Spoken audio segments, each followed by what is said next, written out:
મિત્રો, રામનગર યુટ્યુબ ચેનલમાં આપ સૌનું સ્વાગત છે।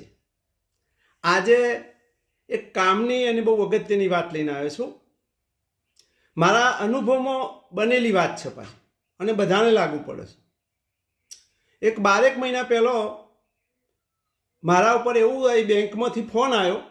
આપણને રિયલી લાગે કે ભાઈ બેંકમાંથી જ બોલો છો, હિન્દીમાં બોલતો હોય કે તમારું ખાતું KIC ખલાસ થઈ જવાના કારણે બંધ થઈ જાય છે અને બધા પૈસા જતા રહેશે। હવે જ્યારે આપણે આ બાબત વિશે કશું જ જાણતા ના હોય તો એકદમ રિયલી માનીને આપણે એકદમ સચેત છીએ।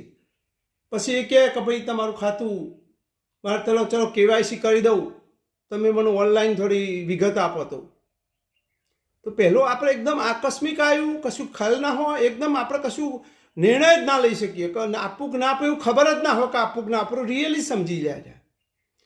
તો મેં મારું યુઝર આઈડી માગ્યું, પછી પાસવર્ડ માગ્યો હકીકતમાં તો, પણ યુઝર આઈડી એ આપવામાં ભૂલ થઈ અથવા એને સમજવામાં ભૂલ થઈ, તે એ સક્સેસ ના થયો। અને પછી મને તરત જ એકદમ લાઇટ થઈ કે નહીં, આ કંઈક ખોટું થઈ રહ્યું છે। એટલે તરત જ મેં પાછળ બેંકનું ઓનલાઈન બેન્કિંગ મેં બ્લોક કરી દીધું અને યુઝર આઈડી પછી મેં ફરીથી બેંકમાં જઈને મેળવી લીધા। પછી મને ખ્યાલ આવ્યો કે આવું થાય છે। ઘણી વખત આપણે વાંચેલું હોય ખરું બેંકની સાઈડ ઉપરથી, પણ નાના અક્ષરમાં, પણ આપણા જ્યારે અનુભવમાં ના આવ્યું, થોડું ધ્યાનમાં ના આવ્યું, તો સુધી સિરિયસલી આપણે વાત લીધી ના હોય। તો હવે હું વાત જે કરવાઈ રહ્યો છું, આ મારા જીવનમાં બન્યું એટલે, અને હમણાં ઘણા કેસો બની રહ્યા છે અને મારા સાંભળવામાં પણ આવ્યા છે। જે લોકો બેંક જોડે ઓનલાઈન ટ્રાન્ઝેક્શન કરતા હોય, વત્તા ગૂગલ પે કરતા હોય, વત્તા ક્રેડિટ કાર્ડ હોય, આ બધાની બધાની જોડે આવું થઈ શકે છે। પહેલો આવું નહોતું, પહેલો તો OTP પણ નહોતો, તો એ તમે શરૂમાં ચાલુ થયું તો યુઝર આઈડી અને પાસવર્ડ વધે તમે તમારા બેંક એકાઉન્ટ ખોલી શકતા, ટ્રાન્ઝેક્શન કરી શકતા અને બધું જ કામ કરી શકતા। પણ જ્યારે સામે ચોરી કરવાવાળા માણસો, ફ્રોડ કરવાવાળા માણસો પણ આ ટેકનિક દરેક શીખવા મળ્યા, ત્યારે પછી બેંકને OTPની જરૂર પડી। એટલે OTPથી હવે થોડું સેફ થયું। પણ આજની તારીખમાં જેટલી ટેકનોલોજી આગળ વધે છે, એટલી જ ટેકનોલોજી એને ફ્રોડ કરવામાં, ચોરી કરવાવાળા પણ આગળ વધારી રહ્યા છે। તો આ વાતથી તમારા કોઈ પણ બેંકમાંથી કોઈ પણ જાતનો ફોન આવે તો તમારા એના ઉપર કોઈ પ્રકારનું એક્શન લેવું નહીં। તમને જો રિલેટેડ થોડું લાગે કે નહીં સારું, થોડું મારે જરૂરી છે અથવા મારે આવું પહેલાં 2-3 દિવસ બન્યું, તો રૂબરૂ બેંકમાં જઈને જે તે કામ કરવું। બાકી ફોન ઉપરથી કોઈ પણ માહિતી, કોઈ પણ એક્શન, કશું જ કામ કરવું નહીં। મને તો એ ફોન કટ જ કરી દેવો હકીકતમાં। એટલે ખાસ એક આ ધ્યાન રાખવાનું, મારા બનેલું છે અને મને અનુભવ થયો। હવે હું કોઈ જાતનો એ બાબતનો રિસ્પોન્સ આપતો નથી। એટલે ખાસ એક તો બેંક ટ્રાન્ઝેક્શનમાં આ બાબતમાં।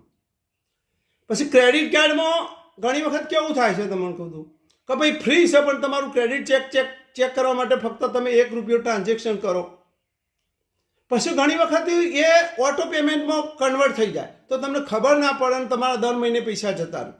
તો હું તો શું કરું છું કે આવી કદાચ ભૂલ થાય કે ન થાય એના માટે ક્રેડિટ કાર્ડ અને જે ઓનલાઈન બેંક ટ્રાન્ઝેક્શનનો જે એકાઉન્ટ હોય ને, એમાં મિનિમમ જરૂર, જેમ ખિસ્સામાં આપણે 5-10 હજાર રૂપિયા રાખીએ ને, એટલા 5-10 હજાર રૂપિયા જ રાખું છું। એક સમયે કદાચ ભૂલ થઈ જાય, જવું હોય તો જાય, પણ વધારે મોટું નુકસાન ના થાય। પછી જ્યારે જરૂર પડે ત્યારે એડ કરતા રહીએ છીએ।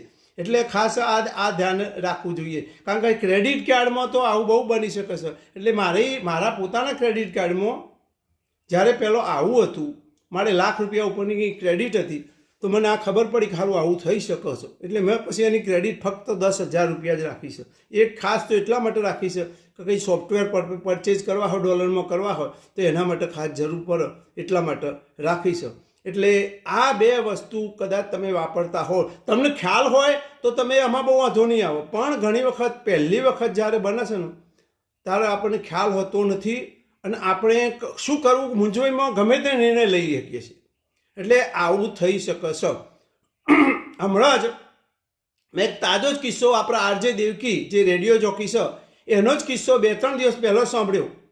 એની બહેનનો ફોરેન છે, ત્યાં આગળથી એની બહેનના ફોન ઉપરથી જ એવો કંઈક ફોન આવ્યો કે તમે ટ્રાન્ઝેક્શન કરો, હકીકતમાં એને પછી ખ્યાલ આવી ગયો કે નહીં આ ખોટું છે. તપાસ કરી તો ફોન કદાચ ચોરાઈ ગયો હોય કે ગમે તે થયું હોય, ફોન એના હાથમાં નહીં, પણ એ આવું બને છે.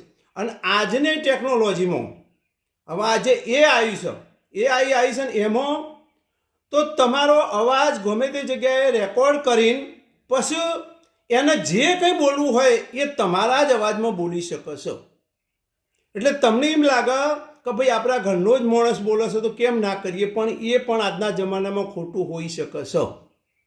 કારણ કે તમે ખબર હોય કે ભાઈ તમારો માણસ કંઈક બહાર ગયો છો અને પછી ત્યાંથી ફોન આવે કે ભાઈ તમારા માણસને આ રીતે એક્સિડન્ટ થયું છે અને તમારો નંબર આપ્યો છો અને એના આટલા પૈસાની જરૂર છે તો તમે તાત્કાલિક આટલા ટ્રાન્સફર કરો આ ખાતામાં.